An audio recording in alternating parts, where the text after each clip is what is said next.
അവതരിപ്പിക്കുന്ന കഥ റഷ്യ. അഭിനന്ദരായ ഗുരുജനങ്ങളെ, വാത്സല്യനിധികളായ മാതാപിതാക്കളെ, എന്റെ സുഹൃത്തുക്കളെ, കൈരളിയുടെ വിഖ്യാതനായ സഞ്ചാര സാഹിത്യകാരൻ എസ്.കെ. പൊറ്റക്കാടിന്റെ വിസ്തൃതമായ ഒരു ചെറുകഥ പുള്ളിമാത്ത് ശ്രീകുമാറിന്റെ കഥാപ്രസംഗ രചനയിൽ ഞാൻ നിങ്ങളുടെ മുന്നിൽ അവതരിപ്പിക്കുന്നു റഷ്യ.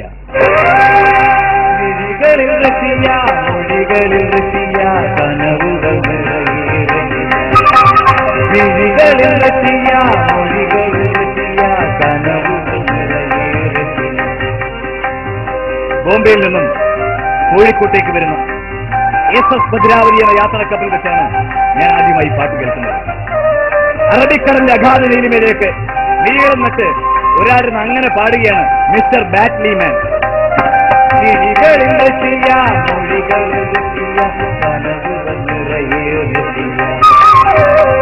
വളരെ കുറച്ച് സമയങ്ങൾ കൊണ്ട് തന്നെ ഞങ്ങൾ തമ്മിൽ നല്ല സുഹൃത്തുക്കളായി. ആ പാഴ്സി സുഹൃത്ത് എന്നോട് പറഞ്ഞ കഥ അങ്ങനെ തന്നെ നിങ്ങളോട് ഞാൻ പറയട്ടെ. റഷ്യ.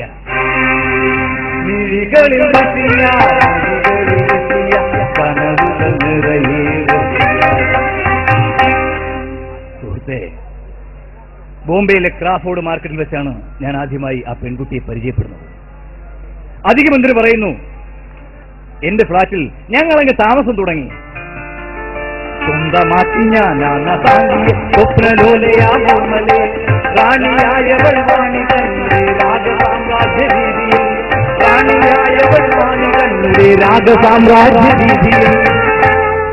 നിയമപരമായി അവളെ വിവാഹം കഴിക്കാൻ ഞാൻ ഒരുക്കമായിരുന്നു. പക്ഷേ അവളതിന് വഴങ്ങിയില്ല. അങ്ങനെ 9 മാസങ്ങൾ കടന്നുപോയി. ഒരു ദിവസം ഞാൻ ഓഫീസിൽ നിന്നും ഫ്ളാറ്റിലെത്തുമ്പോൾ റഷ്യ അവിടെയില്ല. ഞാൻ എല്ലായിടത്തും അന്വേഷിച്ചു, അവളെ കണ്ടില്ല. എന്താണെന്നറിയില്ല. കുറച്ച് ദിവസം കഴിഞ്ഞ് ഞാനൊരു വാർത്തയായിരുന്നു, എന്റെ റഷ്യ കാമാക്ഷിപുരത്ത് വേശ്യാലയത്തിലുണ്ടെന്ന്. ഞാൻ അവിടെ ചെന്നു. ഞാൻ അറിഞ്ഞത് സത്യമാണ്, അവൾ അവിടെയുണ്ട്. പിന്നീട് എന്റെയുള്ള ജീവിതം വിചിത്രമായിരുന്നു. തികച്ചും ഒരു ആധ്യാത്മികവാദിയായി ഞാൻ മാറി.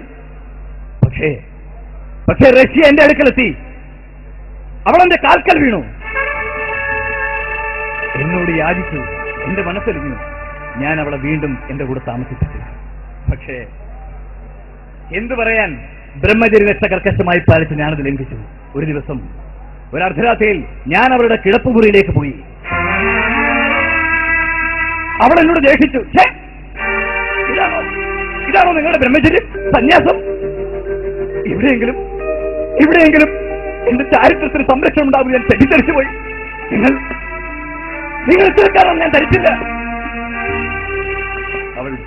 അവൾ അവിടെ നിന്ന് ഇറങ്ങിപ്പോയി. പിന്നീട് അവൾ വന്നില്ല.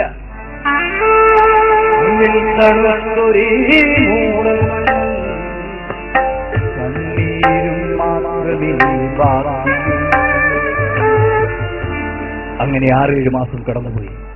ഞാൻ എല്ലാം മറക്കാൻ ശ്രമിച്ചു.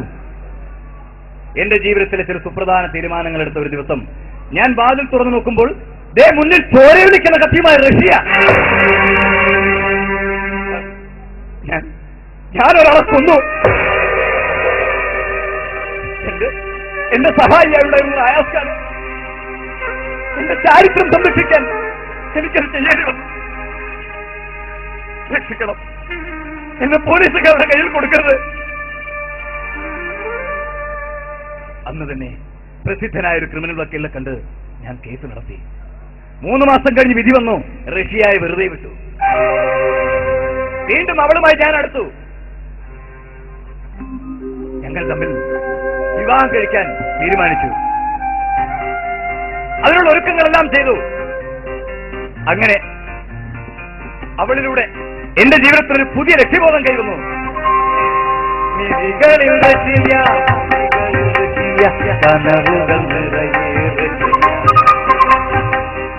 പക്ഷേ ഒരു ദിവസം ഞാൻ ഫ്ളാറ്റിലെത്തുമ്പോൾ റഷ്യ അവിടെയില്ല. ഒരു കത്തെഴുതി വെച്ചിരിക്കുന്നു. സർ, ഞാൻ കുർള വരെ പോകുന്നു, വൈകിട്ട് മടങ്ങിയെത്താം. പക്ഷെ അവൾ വന്നില്ല. വൈകിട്ടും വന്നില്ല, പിറ്റേന്നും വന്നില്ല. കുർള നഗരം മുഴുവൻ ഞാൻ അവളെ അന്വേഷിച്ചു, കണ്ടുകിട്ടിയില്ല. ഞാൻ ആകെ തളർന്നുപോയി.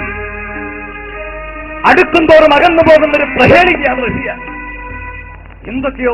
എന്തൊക്കെയോ ദുരൂഹതൽ ഉള്ളിൽ നിൽക്കുന്ന ഒരു പ്രഹേളിക. Hello hello mister Batman. അതെ ബാറ്റ്മാൻ, ഞാൻ കുർള സർക്കാർ ആശുപത്രിയിൽ നിന്നും ഡോക്ടർ ജോഷിയാണ്. ഇവിടെ ഒരു പേഷ്യന്റിനെ അഡ്മിറ്റ് ചെയ്തിട്ടുണ്ട്, ഒരു റസിയ. അവർക്ക് നിങ്ങൾ അത്യാവശ്യമായി കാണണമെന്ന്. ഒന്ന് പെട്ടെന്ന് വരിക. ഞൊടിയിടയ്ക്കുള്ളിൽ ഞാൻ അവിടെ ചെന്നു. ഞാൻ നോക്കുമ്പോ അവശ നിലയിൽ കിടക്കുന്നു റഷ്യ. എന്നെ കണ്ടതും അവൾ എഴുന്നേക്കാൻ തുടങ്ങി. വേണ്ട, അങ്ങ് വരുമെന്ന് ഞാൻ വിചാരിച്ചതല്ല. ഞാൻ അങ്ങ് ഒരുപാട് ബുദ്ധിമുട്ടിച്ചു അല്ലേ? റഷ്യ, ഈ അവസ്ഥയിൽ അധികം സംസാരിക്കണ്ട. വേണം, എനിക്ക് സംസാരിക്കണം. ഒരുപാട് കാര്യങ്ങൾ അങ്ങയോട് തുറന്നു പറയാനുണ്ട്. അതിനുവേണ്ടിയാണ് അങ്ങേ ഞാൻ ഇങ്ങോട്ട് ക്ഷണിച്ചത്. പല പ്രാവശ്യം അങ്ങേ ഉപേക്ഷിച്ച് ഞാൻ പോയി. എവിടേക്കാണെന്നറിയോ? എന്റെ മനസ്സിൽ മറ്റൊരാളുണ്ടായിരുന്നു. മദ്രാശിക്കാരൻ എന്റെ കാമുകൻ. മനസ്സുകൊണ്ടും ശരീരം കൊണ്ടും ഞാൻ സ്നേഹിച്ച, ശുശ്രൂഷിച്ച എന്റെ കാമുകൻ. മനസ്സും വപുസും കാമുക നികടം അടിയാതടിയറ വെച്ചു. ഒരു നാളും തിരിയാതെ നിരന്തരം അവനും കരളിൽ വസിച്ചു. 3 വർഷം സന്തുഷ്ട സൗഭാഗ്യ സ്വർഗപ്പെടുത്തിയിരുത്തി ഞങ്ങൾ ജീവിച്ചു. പക്ഷെ ഒരു ദിവസം അയാൾ എന്നെ ഉപേക്ഷിച്ചു പോയി. എങ്ങോട്ടെന്നറിയില്ല. ഞാൻ എല്ലായിടത്തും തെരഞ്ഞു, കണ്ടില്ല. കാമാക്ഷിപുരത്തിന് വേശ്യാലയത്തിനോട് പറഞ്ഞ് ഞാൻ അവിടെ പോലും പോയി, അയാളെ കണ്ടു കിട്ടിയില്ല. അങ്ങനെ ആ മോഹം ഉപേക്ഷിച്ച് എന്നും എന്നെ സംരക്ഷിച്ച അങ്ങയോടൊപ്പം ജീവിക്കാൻ ഞാൻ തീരുമാനിച്ചു. അങ്ങനെ ഇരിക്കുകയാണ് അന്നൊരു ദിവസം ഞാൻ അറിഞ്ഞത് അദ്ദേഹം കുർളയിലുണ്ടെന്ന്. അങ്ങനെയാണ് നിങ്ങൾക്ക് ഞാൻ ഒരു കത്തെഴുതി വെച്ച് ഞാൻ കുർളയിലേക്ക് വന്നത്.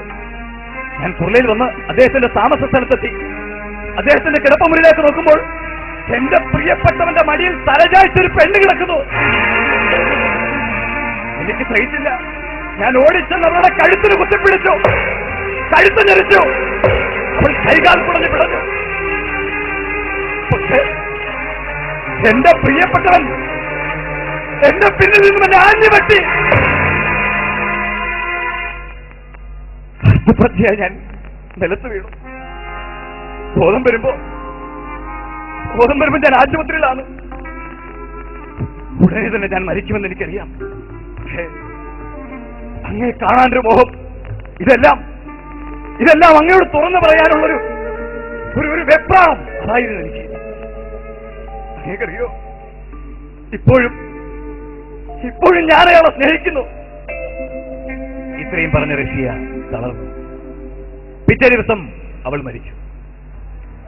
ഞാൻ നോക്കുമ്പോ കഥ പറഞ്ഞുകൊണ്ടിരുന്ന ബാറ്റ്ലിമാന്റെ കണ്ണുകൾ നിറഞ്ഞിരിക്കുന്നു.